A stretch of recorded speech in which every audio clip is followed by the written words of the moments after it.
السلام علیکم ورحمۃ اللہ وبرکاتہ۔ کیسے ہیں آپ سب لوگ؟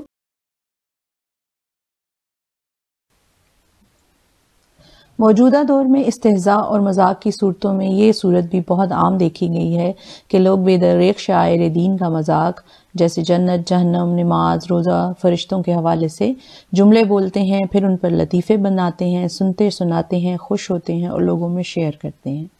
یہ دین کا استہزاء ہے۔ یاد رکھیں، جس طرح نیکی کے کام صدقہ جاریہ ہیں، اسی طرح گناہ کے کام بھی گناہ جاریہ ہیں۔ ارشاد باری تعالیٰ ہے، قل اب اللہ و آیاتہ و رسولہ کنتم تستہزئون، کہہ دیجئے کہ کیا اللہ کی آیات اور اس کا رسول ہی تمہاری ہنسی مذاق کے لیے رہ گئے ہیں۔ آگے بڑھنے سے پہلے میرے چینل کو لائک اور سبسکرائب کر لیں تاکہ اس طرح کی ویڈیوز آپ کو ملتی رہیں۔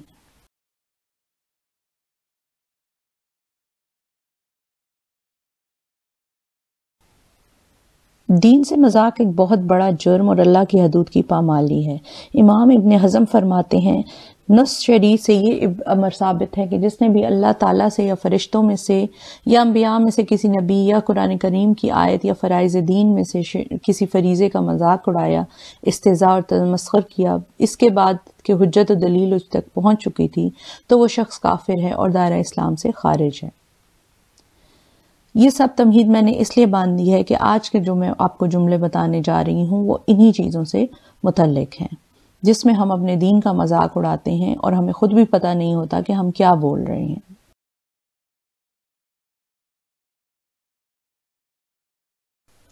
اس سلسلے میں بولے جانے والے جملے میمز کہلاتے ہیں۔ آپ سب جانتے ہیں کہ آج کل میمز کا کتنا زیادہ فیشن ہے۔ دنیاوی زندگی سے ریلیٹڈ میمز ہوں، جملے بولے جائیں تو اور بات ہے، حالانکہ اس میں بھی تہذیب کا دامن ہاتھ سے نہیں چھوڑنا چاہیے، کسی کا مذاق نہیں اڑانا چاہیے۔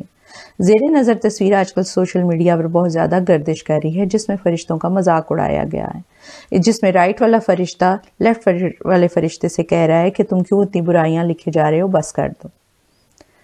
اس پر محمد علی جو یوتھ کلب کے سپیکر ہیں، انہوں نے کہا ہے کہ براہ کرم فرشتوں پر مشتمل لطیفے نہ بنائیں۔ میں سمجھتا ہوں کہ یہ فرشتہ پر کوئی مذاق نہیں ہے، لیکن پھر بھی یہ سنجیدہ چیز ہے۔ لوگوں کو ہنسانے کے اور بھی طریقے ہیں، لیکن اپنی ذات کو خطرے میں ڈال کر لوگوں کو نہ ہنسائیں۔ ہمارے اعمال لکھنے والے فرشتے کرامن کاتبین یعنی عزت والے فرشتے کہلاتے ہیں۔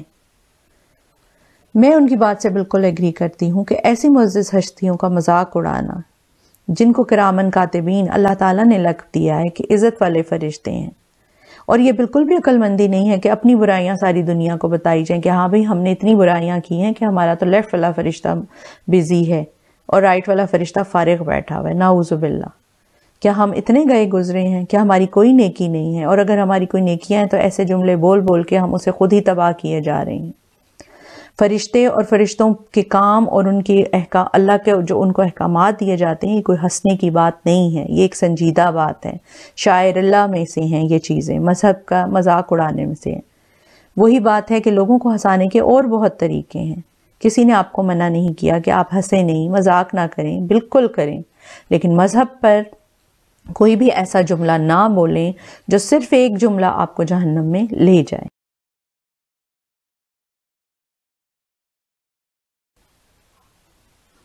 پاکستانیوں کے ٹھکانے پہ داروغہ جہنم کی ضرورت نہیں۔ استغفر اللہ۔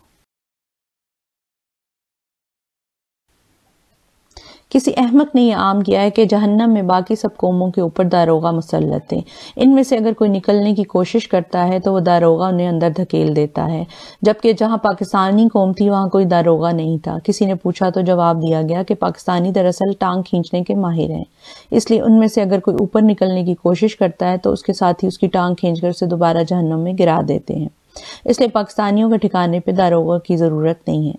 اعوذ باللہ من الشیطان الرجیم۔ کیا ان لوگوں نے اپنی آنکھوں سے جنت اور جہنم دیکھی ہوئی ہے؟ کیا انہوں نے دیکھا ہوا ہے کہ جہنم کیسی ہے اور اس میں داروغہ کیسے ہیں؟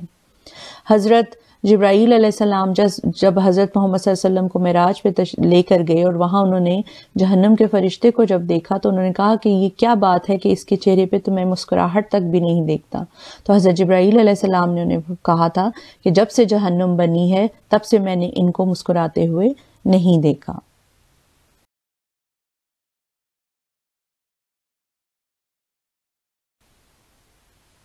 جہنم جیسے ہولناک مقام کو طنز و مزاح میں لا کر اس کی ہیبت کو کم کرنے کی پوری کوشش کی گئی ہے۔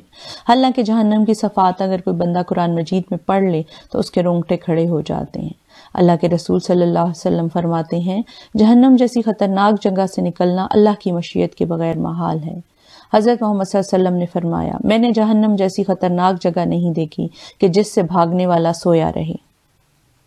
اور ہم جہنم سے متعلق کیسے کیسے لطیفے گھڑ لیتے ہیں کہ وہاں تو یہ ہوگا اور وہاں تو ہوگا۔ دنیا میں اگر ہمارا ہاتھ ذرا سا جل جائے تو ہم تکلیف سے تڑپ اٹھتے ہیں، کہاں کہ جہنم کی ہولناکیاں۔ اللہ تعالی ہم سب کو محفوظ فرمائے۔ اللہم انا نعوذ بک من عذاب جہنم۔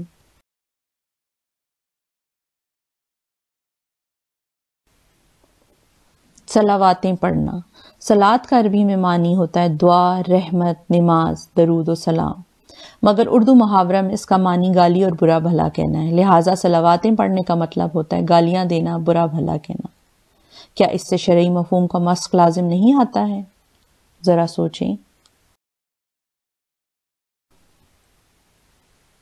جی، ایک اور جملہ جو بولا جاتا ہے کہ تمہاری تو بسم اللہ ہی غلط ہے، نعوذ باللہ۔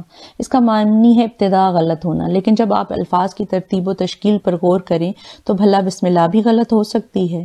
اس جملے کی صداقت پر یقین کر لیا جائے تو معاملہ کفر تک پہنچ جائے گا۔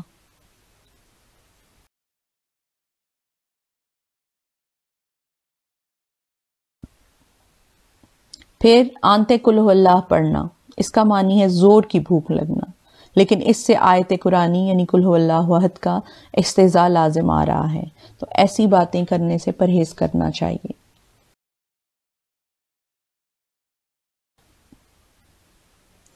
خدا واسطے کا بیر، جس کا مطلب کچھ اس طرح ہے کہ جب کوئی شخص کسی دوسرے سے خواہ مخواہ خفا ہو، جس کی کوئی ظاہری اور معقول وجہ بھی نہ ہو کہ فلاں کو تو فلاں کے ساتھ خدا واسطے کا بیر ہے۔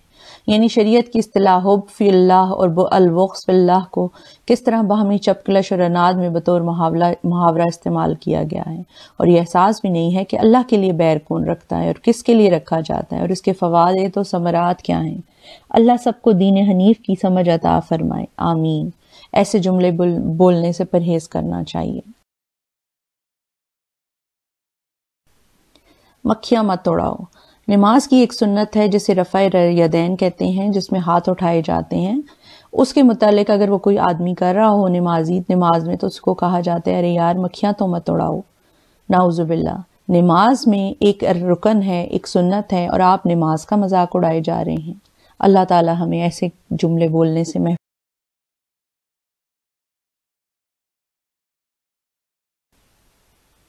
اللہ تعالیٰ فرماتے ہیں کہہ دیجئے کہ اللہ اور اس کی آیتوں اور اس کے رسول کے ساتھ ہی تم ہنسی مذاق کرتے ہو، تم بہانے نہ بناؤ، یقیناً تم اپنے ایمان کے بعد کافر ہو گئے ہو۔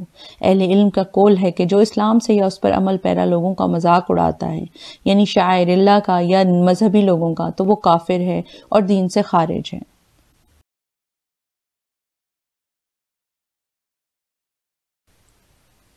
بے قابو زبان کے اسی انجام بد کی وجہ سے رسول اللہ صلی اللہ علیہ وسلم نے بے شمار موقعوں پر صحابہ کو نصیحت طلب کرنے پر زبان کو قابو میں رکھنے اور زیادہ تر خاموش رہنے کی نصیحت فرمائی ہے۔ آپ کا ارشاد گرامی ہے، جو اللہ اور یوم آخرت پر ایمان رکھتا ہو اسے چاہیے کہ وہ بھلی بات کہے، خیر کی بات کہے یا پھر خاموش رہے۔ دین کا مذاق اڑانے والوں اور ایسے جملے بولنے والوں کے لیے اللہ تعالیٰ نے سخت وعید فرمائی ہے۔ سورہ نساء آیت 40 میں فرمایا، جہاں تم سنو کہ اللہ کی آیات کے خلاف بکا جا رہا ہے اور ان کا مذاق اڑایا جا رہا ہے تو وہاں نہ بیٹھو جب تک کہ لوگ کسی دوسری بات میں مشغول نہ ہو جائیں، ورنہ تم بھی انہی کی طرح ہو جاؤ گے۔ سوچیں تو صحیح، ہم نہ صرف یہ کہ اس طرح کے جملے بولتے ہیں بلکہ شیئر بھی کرتے ہیں، گناہ جاریہ کا حصہ بن جاتے ہیں۔ خدارا اس قسم کے کاموں سے اپنے آپ کو محفوظ رکھیں۔ کہیں دیکھتے بھی ہیں، نظر پڑ بھی جاتی ہے تو اس چیز کو اوائڈ کریں، یا پھر اپنی اس سے فیس بک سے یا واٹس ایپ یا جہاں پہ بھی یہ چیز ہے اس کو وہاں سے ڈیلیٹ کر دیں۔ اگر اگلا آپ کی بات سمجھتا ہے تو اس کو پیار سے، محبت سے اس بات کی تلقین کریں کہ وہ بھی اس چیز کو ہٹا دیں۔